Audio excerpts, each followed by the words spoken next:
Good afternoon student. आदर्श की online क्लासों में आप सभी का हार्दिक अभिनंदन है। जैसे कि सेकेंड ईयर इंटीग्रेटेड के अंदर हमारे कुछ टॉपिक हो चुके हैं, आई थिंक आप लोगों ने वो वीडियो देख भी लिए हैं। फिर आगे का जो टॉपिक अपना है वो वायुदाब और उसकी पेटियों के बारे में आज हम अध्ययन करेंगे। तो सबसे पहले आप वायुदाब को समझिए। वायुदाब क्या होता है बेटा? भूपृष्ठ के ऊपर वायु का जो दबाव गिरता है, भूपृष्ठ पर वायु का जो दबाव गिरता है वही क्या कहलाता है? वायुदाब कहलाता है। तो सबसे पहले नोट कीजिए, भूपृष्ठ पर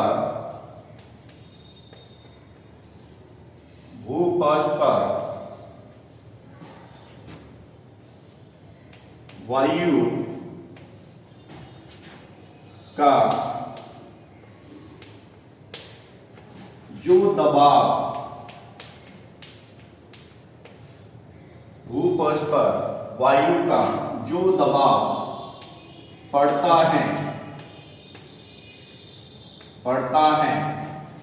उसे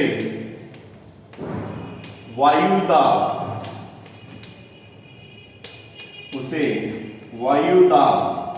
कहते हैं। वायुदाब कहते हैं क्योंकि भूमि का जो पृष्ठ है उसके ऊपर कोई भी जो दबाव गिरता है वायु का, उसे हम क्या कहते हैं? वायुदाब कहते हैं। तो डेफिनेशन को नोट कर लीजिए। डेफिनेशन को नोट कीजिए, उसके बाद हम आगे बात करेंगे वायुदाब की पेटियों पर। वायुदाब आई थिंक इतना क्लियर हो गया होगा कि भूपृष्ठ पर वायु का जो दबाव पड़ता है उसे हम क्या कहते हैं? वायुदाब कहते हैं। क्लियर?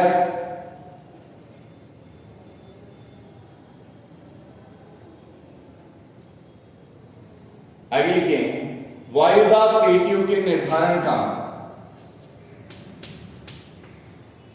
वायुदाब पेटियों के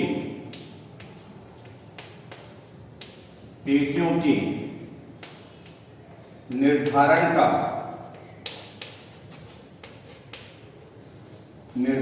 का वायुदाब पेटियों के निर्धारण का प्रमुख आधार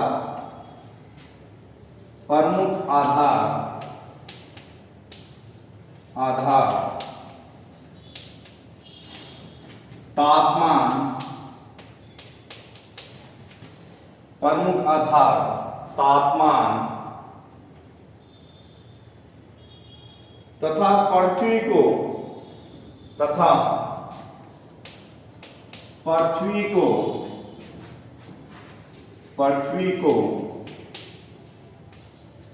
एक ही आधार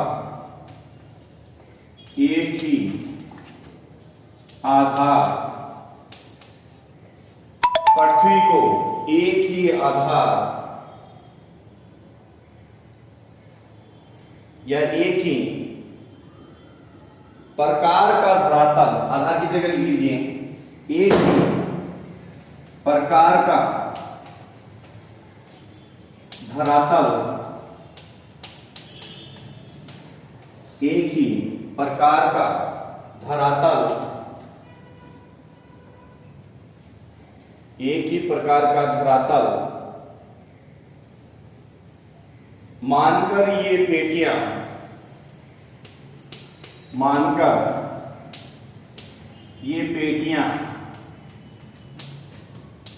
निर्धारित की गई हैं।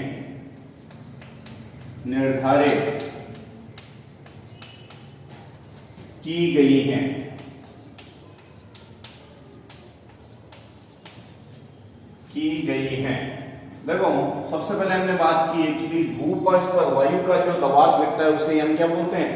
वायुदाब कहते हैं। ये एक वायुदाब की डेफिनेशन हो गई। फिर आगे वायुदाब की कुछ पेटियों के बारे में बात करेंगे यहाँ पर। तो वायुदाब की पेटियों के निर्धारण का प्रमुख जो आधार है वो तापमान तथा पृथ्वी को एक ही प्रकार का धरातल मानकर ये पेटियां निर्धारित की गई है। एक ही प्रकार का धरातल मानकर ये पेटियों का निर्धारण किया गया है। वायुदाब को वायुदाब को 7 पेटियों में, वायुदाब को 7 पेटियों में विभाजित किया गया है, 7 पेटियों में विभाजित किया गया है। कितनी पेटियों में विभाजित किया गया है? 7 पेटियों के अंदर विभाजित किया गया है।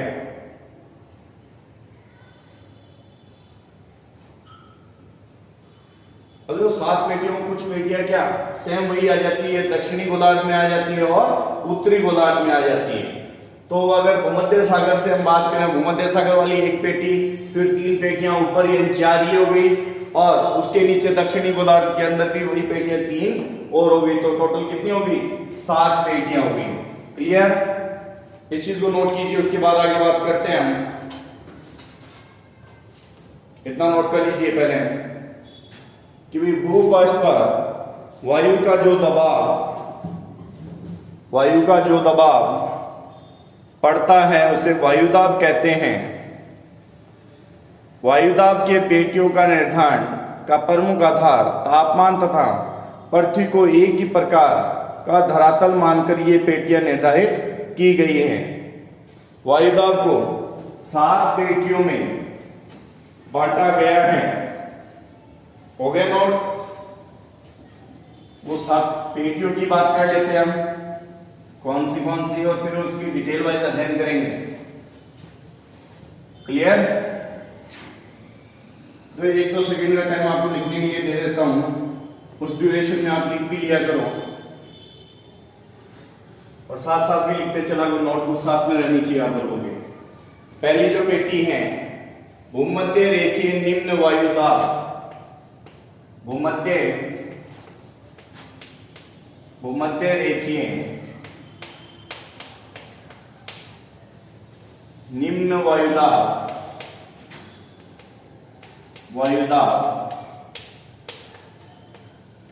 भूमध्य रेखीय निम्न वायुदाब पेटी। पहली पेटी कौन सी है? भूमध्य रेखीय निम्न वायुदाब पेटी। नंबर 2, इस पेटी को हम क्या बोलते हैं बेटा? डोलड्रम भी बोलते हैं। ध्यान रखना, क्या बोलते हैं इसको? डोलड्रम। डोलड्रम भी भूमध्य रेखीय निम्न वायुदाब की पेटी को बोलते हैं। नंबर 2 लिखिए, उपोष्ण कटिबंधीय उच्च वायुदाब की पेटी। उपोष्ण कटिबंधीय उच्च वायुदाब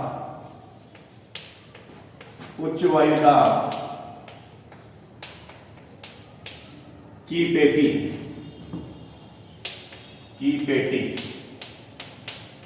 क्लियर?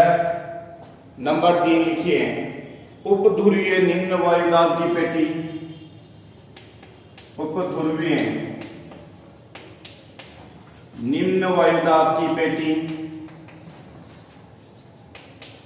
वायुदाब की पेटी।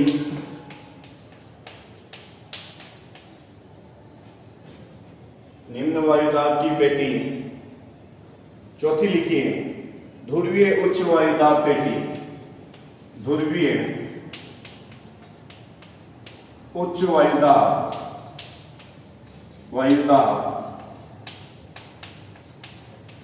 पेटी। उच्च वायुदाब पेटी। देखो ये 4 पेटियां हैं दक्षिणी गोलार्ध की, और ये सेम पेटियां क्या उत्तरी गोलार्ध की होती है। देखो जब हम अर्थ को डिवाइड करते हैं तो मिड वाली जो पेटी एकदम सेंटर में जो पेटी है, ये पेटी कौन सी है? भूमध्य रेखीय निम्न वायुदाब की पेटी, जिसे डोलड्रम भी हम कहते हैं। क्लियर?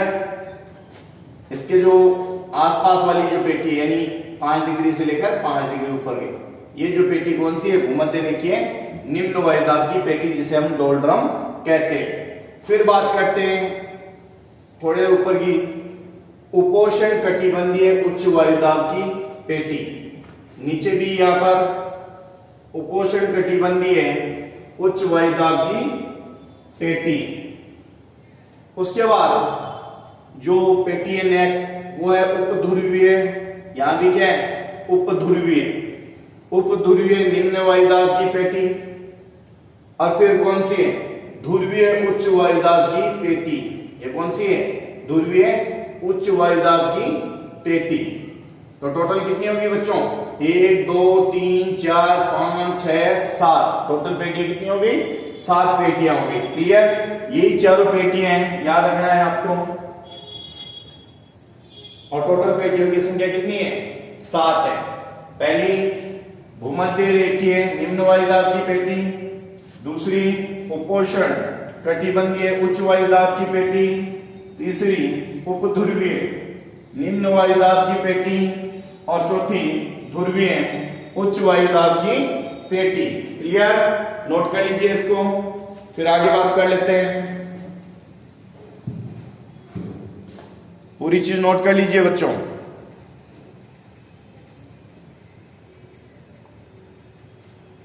फिर आगे बात करते हैं चारों पेटियों के बारे में डिटेल वाइज, क्या क्या इन पेटियों के अंदर है, तो वो सारी चीज यहां पर बात कर लेते हैं। साथ साथ नोट करते रहना बच्चों।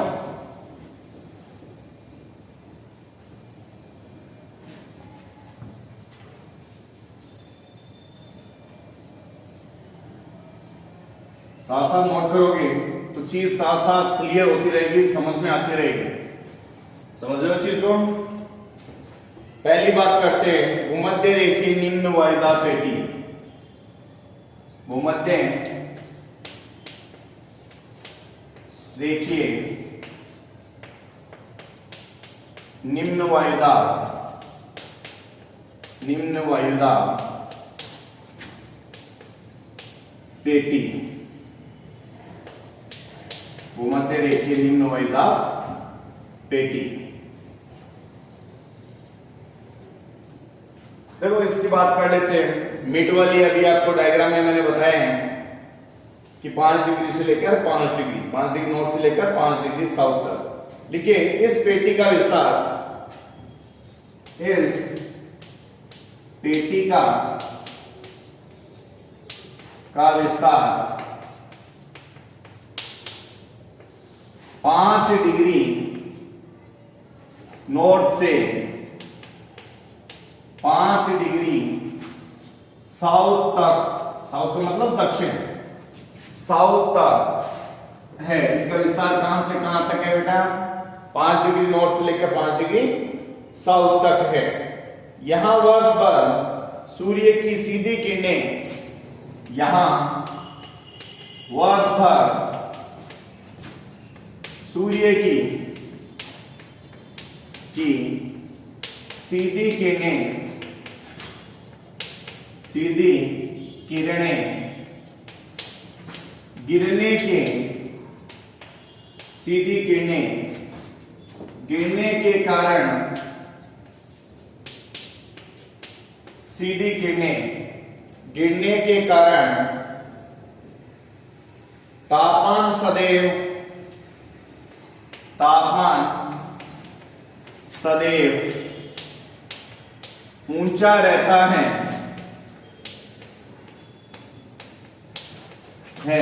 तथा वायुदाब, आप सभी को पता है रिलेशन, वायुदाब कम रहता है। जहां तापमान ऊंचा होता है वहां वायुदाब हमेशा क्या रहता है, कम रहता है। अपोजिट रिलेशन होता है इसका। यहां वायुमंडल में जलवाष्प की अधिकता रहती है, यहां वायुमंडल में जलवाष्प की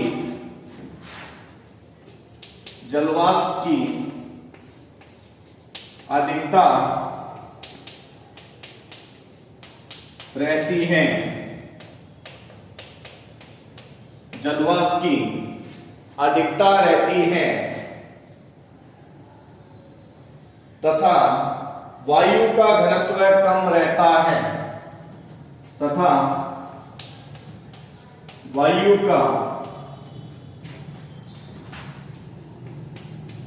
घनत्व कम रहता है, वायु का घनत्व कम रहता है।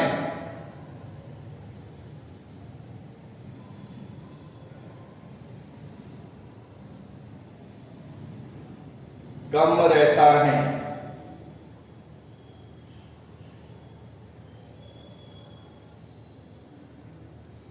इस कटिबंध को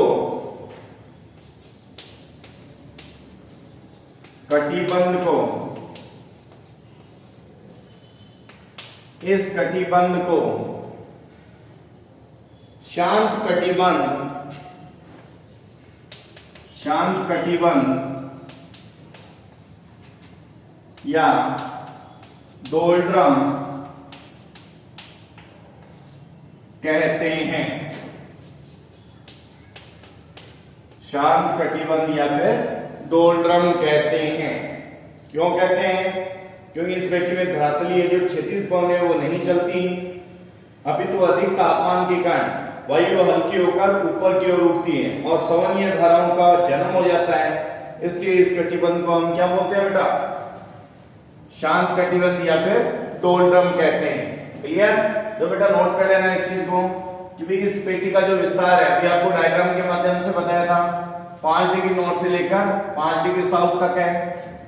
यहाँ वर्ष भर सूर्य की किरणें सीधी गिरने के कारण तापमान जो सदैव ऊंचा रहता है और तापमान वायुदाब का क्या रहता है? रिलेशन अपोजिट रहता है, तो वायुदाब कम हो जाता है। यहाँ वायुमंडल में जलवाष्प की अधिकता रहती है तथा वायु का घनत्व भी क्या रहता है? कम रहता है। और इस पेटी को हम क्या बोलते हैं? शांत कटिबंध या फिर डोल्ड्रम कहते हैं। तो नोट कीजिए सबसे पहले इस चीज को। उसके बाद दूसरी पेटी की बात करते हैं। इस चीज को नोट कर लीजिए बच्चों पहले, फिर दूसरी पेटी की हम बात कर लेते हैं। हो गए नोट?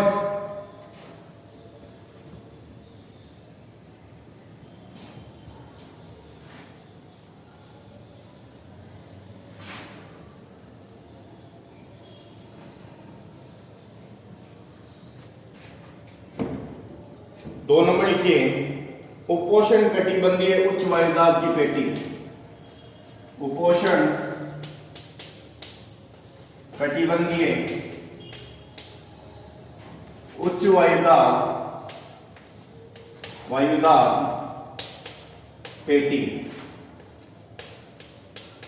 उच्च वायुदाब पेटी, उपोष्ण कटिबंधीय उच्च वायुदाब पेटी। देखिए विषुवत रेखा के दोनों ओर, विषुवत रेखा के दोनों ओर 30 से 35 डिग्री, दोनों गोलार्ध की बात कर रहे हैं बेटा, अक्षांशों के मध्य ये पेटियां के मध्य यह पेटी स्थित है 30 से 35 डिग्री। नॉर्थ और साउथ दोनों की बात कर रहे हैं। यहां पर यह पेटी स्थित है। यहां पर प्राय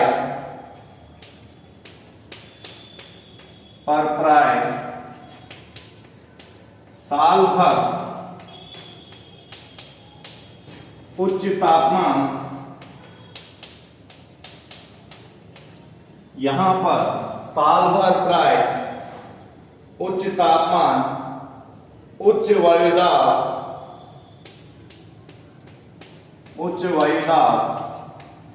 व मेघ रहित आकाश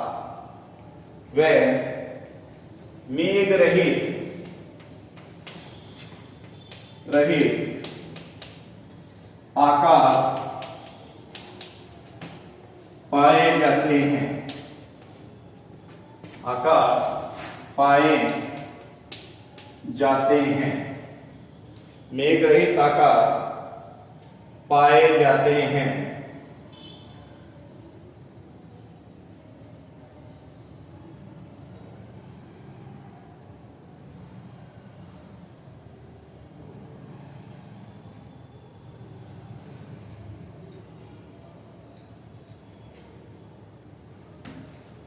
इन उच्च दाब अक्षांशों को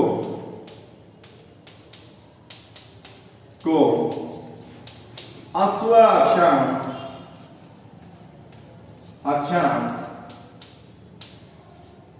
अक्षांश भी कहते हैं।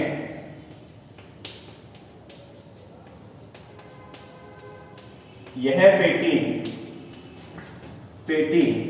गतिजन्य है,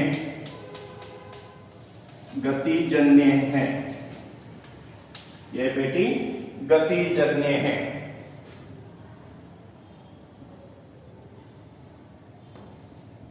तो दूसरी पेटी उपोष्ण कटिबंधीय उच्च वायुदाब की पेटी की विषुवत रेखा के दोनों ओर 30 डिग्री नॉर्थ या फिर 30 डिग्री साउथ से 35 डिग्री नॉर्थ या साउथ, दोनों पेटी की बात कर रहे हैं, दोनों गोलार्ध की बात कर रहे हैं, अक्षांशों के मध्य ये पेटी स्थित है।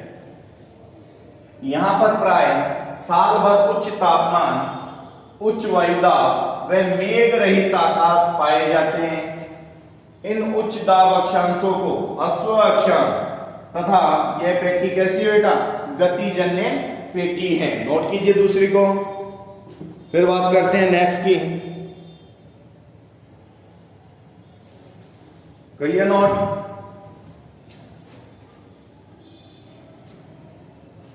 कर लीजिए बच्चों। फिर तीसरी पेटी की हम बात करते हैं, उपध्रुवीय निम्न वायुदाब की पेटी।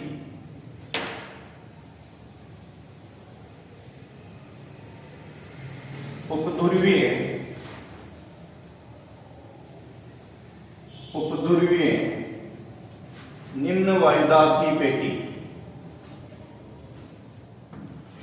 नंबर 3, उपध्रुवीय निम्न वायुदाब की पेटी। उपध्रुवीय निम्न वायुदाब की पेटी। नोट कीजिए नंबर 3। देखिए यह पेटी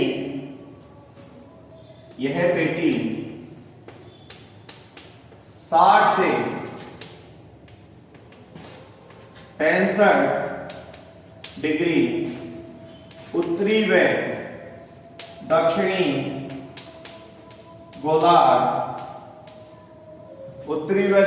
गोलार्ध में पाई जाती हैं।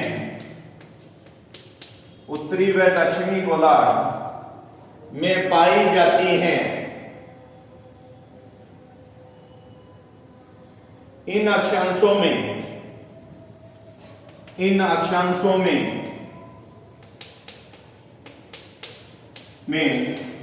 निम्न तापमान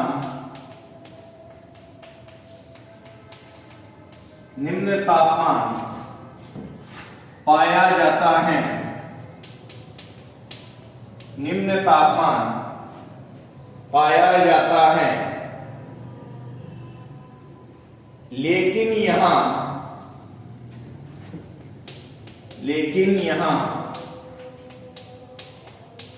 उच्च दाब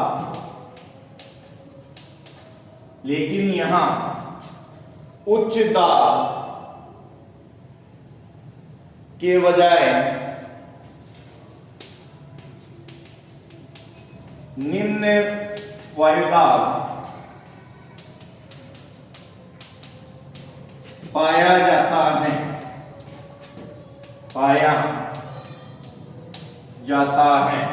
निम्न वायुदाब पाया जाता है, जिसका कारण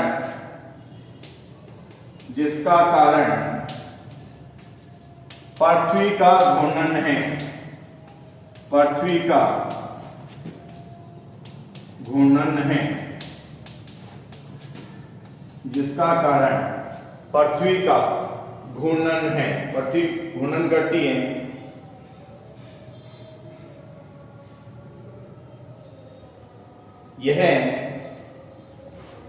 यह भी गतिजन्य पेटी है, यह भी गतिजन्य पेटी है। बात करें तीसरे की, उपध्रुवीय निम्न वायुदाब की पेटी। यह पेटी 60 डिग्री से 65 डिग्री उत्तरी व दक्षिणी गोलार्धों में पाई जाती है तथा इन अक्षांशों में निम्न तापमान पाया जाता है, लेकिन यहाँ उच्च दाब के बजाय निम्न वायुदाब पाया जाता है, जिसका कारण पृथ्वी का घूर्णन है और यह पेटी भी कैसी एक गतिजन्य पेटी है। क्लियर? नेक्स्ट फिर 4 नंबर बात कर लेते हैं ध्रुवीय उच्च वायुदाब की पेटी। ध्रुवीय उच्च वायुदाब की पेटी लिख लीजिए। ध्रुवीय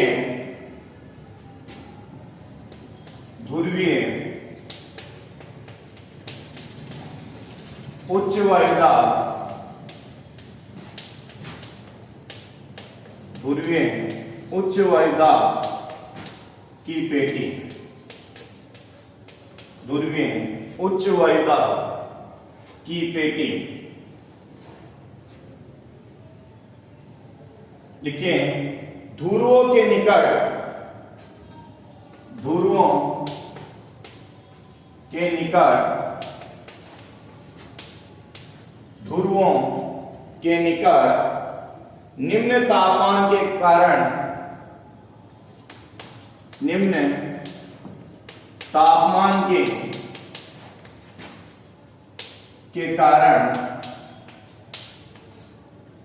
निम्न तापमान के कारण सदैव उच्च दाब रहता है, सदैव उच्च दाब रहता है,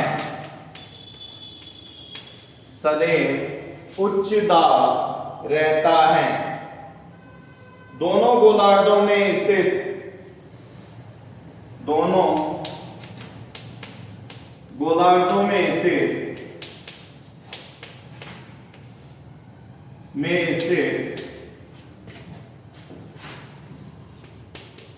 दोनों गोलार्धों में स्थित ये दोनों पेटियां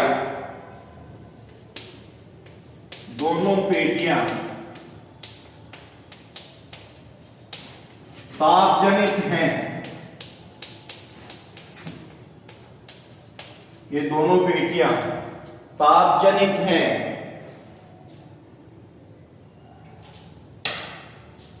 यहां पर तापमान, यहां पर तापमान वर्ष भर कम रहने के कारण, कम रहने के कारण, वर्ष भर तापमान कम रहने के कारण ध्रुवों तथा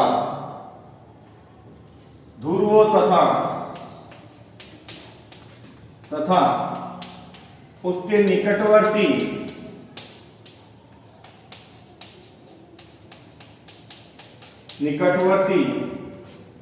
क्षेत्रों में बर्फ जमा रहती है या हिमाच्छादित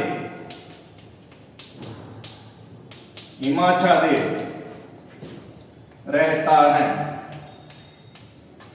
हिमाच्छादित रहता है।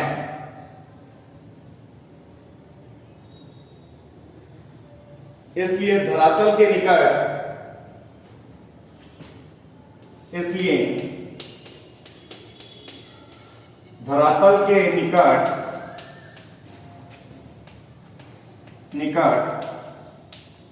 वायु ठंडी रहती है, तो बेटा बात कर रहे हैं ध्रुवीय उच्च वायुदाब की पेटियों की। ध्रुवों के निकट, नॉर्थ और साउथ पोल की बात कर रहे हैं। ध्रुवों के निकट निम्न तापमान के कारण जो बर्फ जमा रहती है, सदैव उच्च दाब रहता है और दोनों गोलार्धों में यानी उत्तरी और दक्षिणी गोलार्धों में स्थित ये दोनों पेटियां ताप जनित है, यानी इसके अंदर ताप है। यहां पर तापमान वर्ष भर कम रहने के कारण ध्रुवों तथा उसके निकटवर्ती यानी पास वाले क्षेत्रों में हिमाच्छादित रहता है, बर्फ से ढका रहता है। इसलिए धरातल के निकट वायु ठंडी रहती है, इसलिए धरातल के निकट वायु ठंडी रहती है। नोट कीजिए इसको।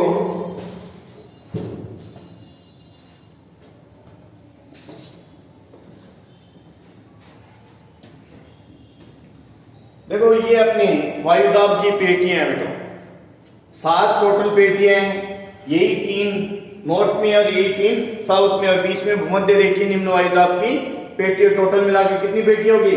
7 पेटियां हो गई। तो सबसे पहले ये पेटियों की बात हमने आज की है, उसके बाद इसी टॉपिक को फिर और आगे पेटियों के बाद में इसके ऊर्ध्वाधर क्षैतिज वितरण के बारे में हम बात करेंगे और इसकी डिटेल वाइज हम अध्ययन करेंगे। तो वीडियो को लाइक शेयर सब्सक्राइब जरूर कीजिए और वीडियो के साथ हमेशा जुड़े रहिए, क्योंकि आपकी जो क्लास है वो रेगुलर होती जा रही है और आपके प्रॉपर ढंग से आप लोग भी नोट्स बनाते रहें। इसी के साथ धन्यवाद। मैं मोहित वर्मा दोबारा मिलता हूं आप सभी से नेक्स्ट वीडियो में। तो इसी के साथ धन्यवाद। आप लोग इसी अकॉर्डिंग हमसे जुड़े रहिए।